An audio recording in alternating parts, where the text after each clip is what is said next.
Death certificate আমাৰ হাতত আহি পৰিছে, কেতবোৰ বিশেষ ব্যক্তিৰ ৰহস্যজনক ভূমিকাও আমাৰ হাতত আহি পৰিছে। প্ৰথমে এটা বিশেষ খবৰ আমি গ্ৰাফিক্সৰ জৰিয়তে আপোনালোকক জনাই ল'ব বিচাৰিছোঁ। সবিশেষ এই সম্পৰ্কে আপোনালোকক কম যে এই মুহূৰ্তত ক্ৰমে ৰহস্যৰ আৱৰ্তত সোমাই পৰিছে জুবিন গাৰ্গৰ মৃত্যু। জুবিন গাৰ্গৰ মৃত্যু ৰহস্যৰ আৱৰ্তত সোমাই পৰিছে।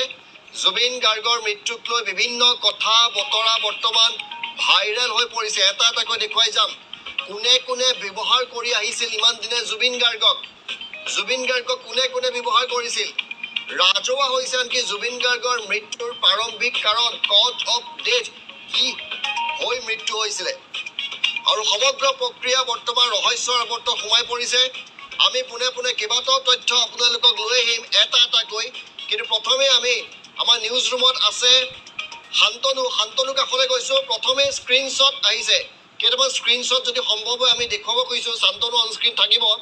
সেই স্ক্ৰীনশ্বট কেইটা য'ত জুবিন গাৰ্গৰ এই মৃত্যুক লৈ বিভিন্ন কথা কোৱা হৈছে, এই স্ক্ৰীনশ্বটসমূহ আপোনালোকে চাওক। ইতিমধ্যে সামাজিক মাধ্যমত ভাইৰেল হৈ পৰিছে। তাৰপিছত এখন ডেথ চাৰ্টিফিকেট দেখুৱাম। ছিংগাপুৰৰ পৰা এখন ডেথ চাৰ্টিফিকেট দিছে এই মুহূৰ্তত। সেই ডেথ চাৰ্টিফিকেটখনো এবাৰ আমি দেখুৱাব খুজিছোঁ। এইখন ডেথ চাৰ্টিফিকেট য'ত কজ অফ ডেথ পানীত ডুবি মৃত্যু হোৱা বুলি কৈছে। পষ্টমৰ্টেমত একজেক্ট কজ অফ ডেথ ওলাব। শান্তনু মহন্ত প্ৰথমে স্ক্ৰীনশ্বট ভাইৰেল হৈছে। সেই স্ক্ৰীনশ্বটত কি ৰহস্যঘন কথা আছে এই মুহূৰ্তত? নিশ্চয়কৈ ঋতুস্মিন শৰ্মা, মূলতঃ জুবিন গাৰ্গৰ মৃত্যুক কোনেও সহজভাৱে লোৱা নাই, ল'ব নোৱাৰে। কাৰণ জুবিনবিহীন জীৱন যেন অসাৰ হৈ পৰিছে বহুতৰে বাবে।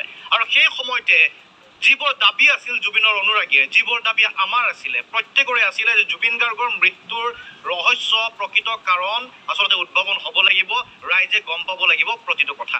আৰু সেই সময়তে আজিৰ দিনটোত যেতিয়া জুবিন গাৰ্গক সৰু সজাই আজি শ্ৰদ্ধাঞ্জলি জ্ঞাপন কৰি থকা হৈছে, ৰাজহুৱা শ্ৰদ্ধাঞ্জলি কাৰ্যসূচী অনুষ্ঠিত কৰা হৈছে, সেই সময়তে দুটাকৈ ঘটনা ঘটিছে। এটা, কেইটামান স্ক্ৰীনশ্বট ভাইৰেল হৈছে। দ্বিতীয়টো হৈছে কজ অফ ডেথ যিখন চাৰ্টিফিকেট, সেই চাৰ্টিফিকেটখন আজি ৰাজহুৱা কৰা হৈছে। আৰু এই চাৰ্টিফিকেটখনত আপুনি কোৱাৰ ধৰণে কজ অফ ডেথ তাত পানীত ডুবি মৃত্যু হোৱা বুলি লিখা আছে। পানীত ডুবি যদি মৃত্যু হৈছে, কি কাৰণে মৃত্যু হ'ব পাৰে, পানীত কি ধৰণে ডুবি মৃত্যু হ'ব পাৰে, কাৰণ লগত যিকেইজন ব্যক্তি আছিল যদি পানীত ডুবি মৃত্যু হৈছিল, সেই ব্যক্তিকেইজনে তাত কি কৰি আছিলে।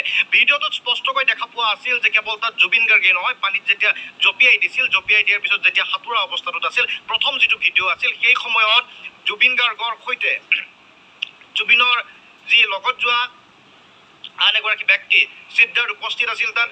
আৰু লগতে আৰু এগৰাকী ব্যক্তি উপস্থিত আছিল, শেখৰ উপস্থিত আছিলে তাত। আৰু লগতে যি আছাম এছ'চিয়েশ্যন অফ ছিংগাপুৰৰ যিসকল বিষয়ববীয়া আছিল, সেই 11গৰাকী